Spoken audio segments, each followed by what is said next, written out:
aj za vystúpenie. Chcem iba povedať takú vec, že toto je svet vzdelávania.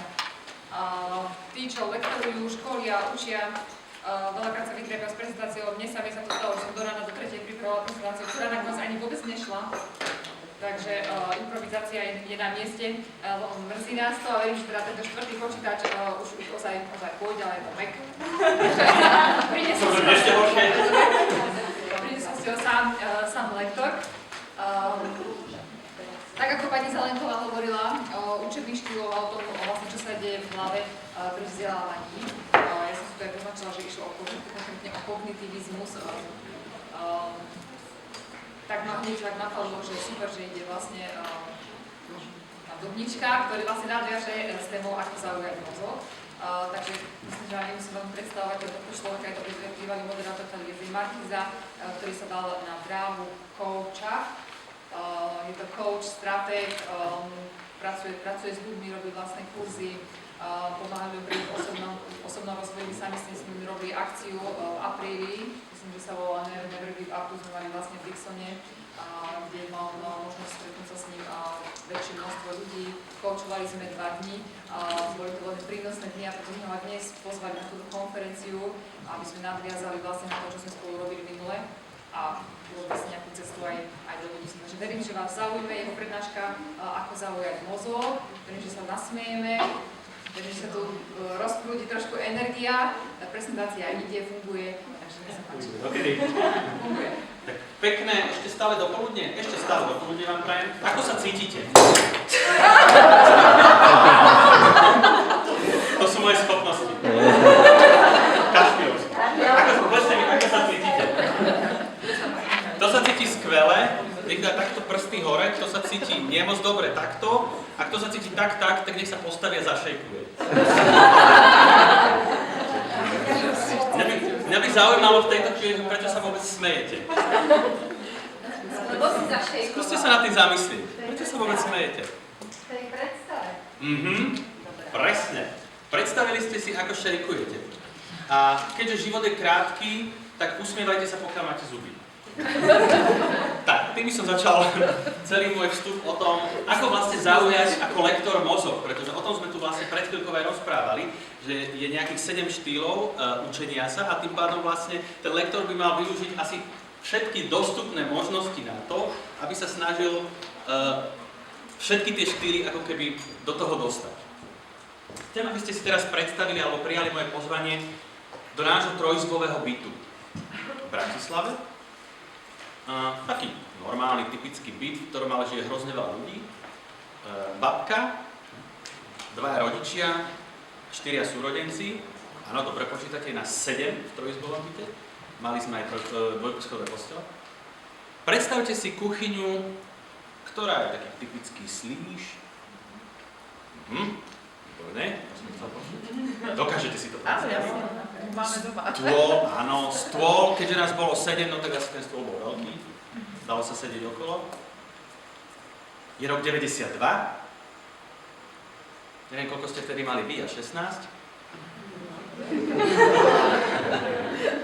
Niekto aj nebol na svete? Ó Bože. A predstavte si teraz, že ten 16-ročný chlapec v sobotu o 17. keď sú všetci jeho spolužiaci niekde vonku, sedí za tým stolom a nesedí tam sám. Sedí tam so svojím otcom. Môj otec je vedec, matematik a ja sa pripravujem na písomku z matematiky.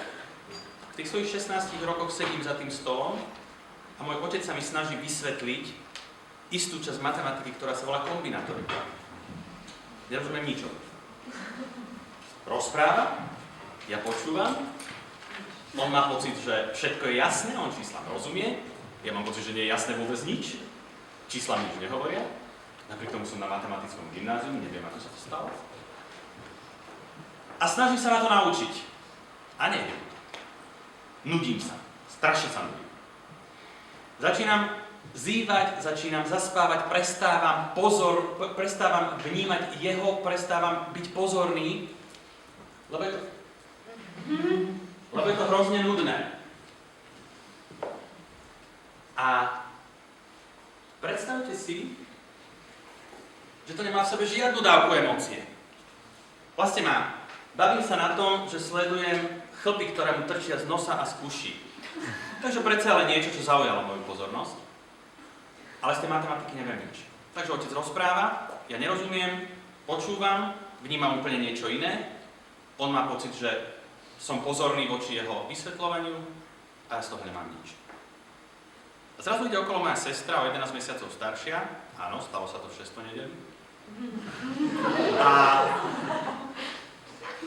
vôjde do špajze, vyberie ryžu, vyberie všetky tie potraviny, ktoré tam máme, nastáva ich na stôl, takto ich začne upratovať a začne mi vysvetľovať kombinátoriku.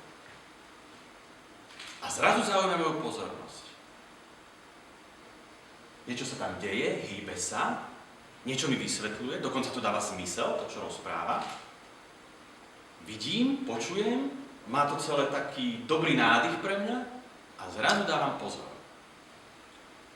A vtedy som tak si začal klásť otázku, že ako je to možné, že niektorí učitelia, alebo teda tí, ktorí nám chcú odovzdať vedomosti, či nemáte rada ten pojem? Odovzdať vedomosti? Prečo ich nie sme schopní počúvať, prečo nám to nič nedáva, prečo sa nehýbeme a prečo niekto dokáže zaujať ten náš mozog a dokáže nám odovzdať tie informácie.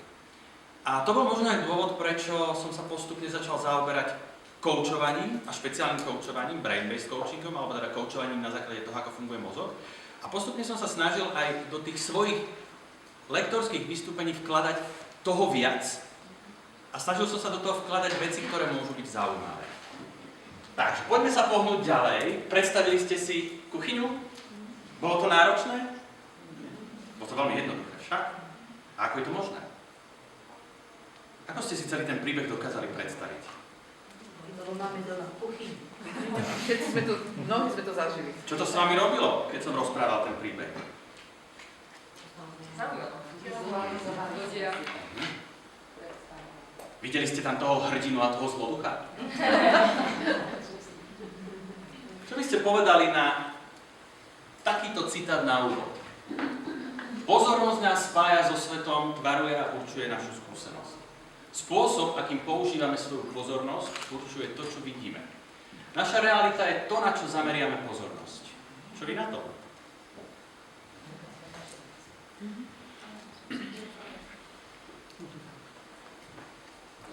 Je to tak? Nie je to tak? Čo si o tom myslíte? Výborne. V takom prípade vás teraz poprosím postaviť sa, vytvoriť dvojice.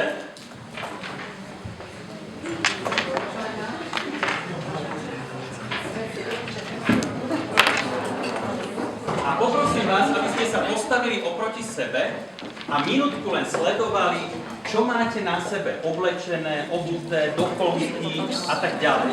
Potom, keď tlesknem alebo nejakým spôsobom vám dám znamenie, sa otočíte a každý na sebe, my sme to robili tí, čo ste boli so mnou na seminári, a každý z vás zmení 3 veci na sebe, nejakým spôsobom.